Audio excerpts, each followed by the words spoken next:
পরিচালন ও উন্নয়ন খাত মিলিয়ে প্রতি বছরই বড় আকারের অর্থ ব্যয় করতে হচ্ছে সরকারকে। যদিও ব্যয়ের তুলনায় রাজস্ব আয় অপর্যাপ্ত, এ অবস্থায় ঘাটতি মেটাতে বরাবরই দেশি ও বিদেশি উৎস থেকে ঋণ নিয়ে চলতে হচ্ছে। আর উচ্চ সুদ হারের কারণে দেশি ঋণের সুদ পরিশোধে সরকারকে গুনতে হচ্ছে বাড়তি অর্থ। চলতি অর্থ বছরের প্রথম 5 মাসে সুদ পরিশোধে যে পরিমাণ অর্থ ব্যয় হয়েছে তার 89% গেছে দেশি ঋণের পেছনে। অর্থ মন্ত্রণালয়ের অর্থ বিভাগের ফিসক্যাল প্রতিবেদনের তথ্য বলছে, চলতি 2024-25 অর্থ বছরের প্রথম 5 মাসে সুদ পরিশোধ বাবদ 71,213 কোটি টাকা ব্যয় হয়েছে। এর মধ্যে দেশি ঋণের বিপরীতে 63,624 কোটি টাকা ও বিদেশি ঋণের বিপরীতে পরিশোধ করা হয়েছে 7,590 কোটি টাকার সুদ। এমনকি সরকারের পরিচালন ব্যয়ের প্রায় 42%ই এ সময়ে গেছে সুদ পরিশোধে।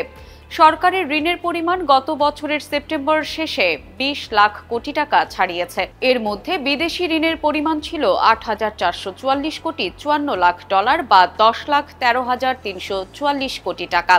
ওই সময়ে দেশি ঋণের পরিমাণ ছিল 10,20,205 কোটি টাকা। চলতি অর্থ বছরের বাজেটে ঋণের সুদ পরিশোধ বাবদ 1,13,500 কোটি টাকা বরাদ্দ রাখা হয়েছে। এখন পর্যন্ত প্রতি মাসে গড়ে পরিশোধ করতে হয়েছে 14,243 কোটি টাকার সুদ। অর্থ বছরের বাকি মাসগুলোতেও যদি তা অব্যাহত থাকে, অর্থ বছর শেষে সুদ পরিশোধের পরিমাণ 1,70,000 কোটি টাকা ছাড়িয়ে যেতে পারে। এর আগে কখনোই এ খাতে এত বেশি অর্থ ব্যয় করতে হয়নি। গত কয়েক অর্থ বছরে সরকারের পরিচালন ও সুদ ব্যয়ের পরিসংখ্যান পর্যালোচনায় দেখা যায়, সর্বশেষ সমাপ্ত 2023-24 অর্থ বছরে 4,05,446 কোটি টাকা পরিচালন ব্যয়ের বিপরীতে সুদ পরিশোধে ব্যয় হয়েছে 28.30% বা 1,14,756 কোটি টাকা। আর আগের অর্থ বছরে সরকারের পরিচালন ব্যয় হয়েছিল 3,61,021 কোটি টাকা এবং সুদ বাবদ 83,944 কোটি টাকা।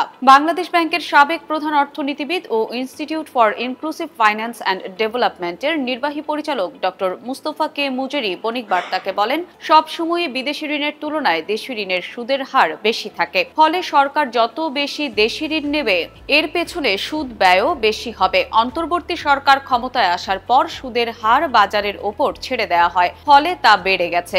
রাজস্ব আহরণ কম হওয়ার কারণে সেটি সরকারের ব্যয় মেটানোর জন্য পর্যাপ্ত নয়। পাশাপাশি বর্তমানে বিদেশি ঋণের প্রবাহ কমে গেছে, ফলে সরকারকে বাধ্য হয়ে স্থানীয় উৎস থেকে বাড়তি সুদে ঋণ নিতে হয়েছে। এ অবস্থায় উচ্চ সুদের কারণে একদিকে সরকারের ব্যয় বাড়ছে, অন্যদিকে বেসরকারি খাতও ঋণ নিতে আগ্রহী হচ্ছে না। ফলে বিনিয়োগের জন্য উচ্চ সুদ একটি প্রতিবন্ধকতা হয়ে দাঁড়িয়েছে।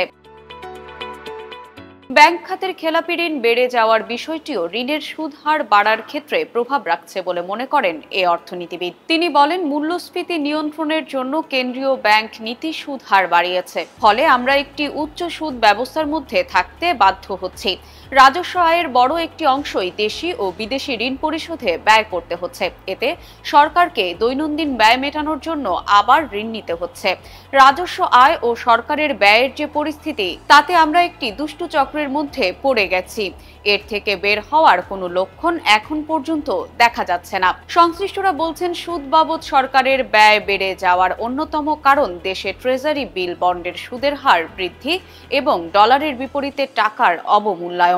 দেশের ব্যাংক খাতে তারল্য সংকটের প্রভাবে 3 বছর ধরেই ঋণের সুদ হারের পাশাপাশি ট্রেজারি বিল বন্ডের সুদ হার বাড়ছে। মূল্যস্ফীতি নিয়ন্ত্রণের জন্য নীতি সুদ হার বাড়িয়ে করা হয়েছে 10%। এতে ট্রেজারি বিল বন্ডের সুদ হার 12%-এর ওপর চলে গেছে। অন্যদিকে ব্যাংক ঋণের সুদ হার গিয়ে 15 থেকে 16%-এ ঠেকেছে। এতে এত উচ্চ সুদ দিয়ে বেসরকারি খাতের উদ্যোক্তারা ঋণ নিয়ে নতুন বিনিয়োগের সাহস পাচ্ছেন না।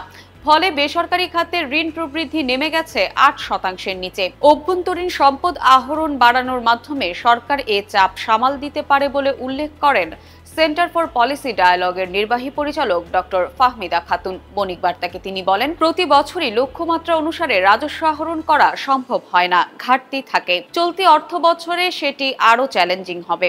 বিভিন্ন কারণে অর্থ বছরের শুরুর 2 মাস ব্যবসা বাণিজ্য ক্ষতিগ্রস্ত হয়েছে। পরের মাসগুলোয়েও মন্থর গতি দেখা যাচ্ছে। ব্যবসা লাভজনক না হলে কর আদায় করা সম্ভব না। সব মিলিয়ে সীমিত সম্পদের টানাপোড়েনের মধ্য দিয়ে অর্থবছরটি পার করতে হচ্ছে।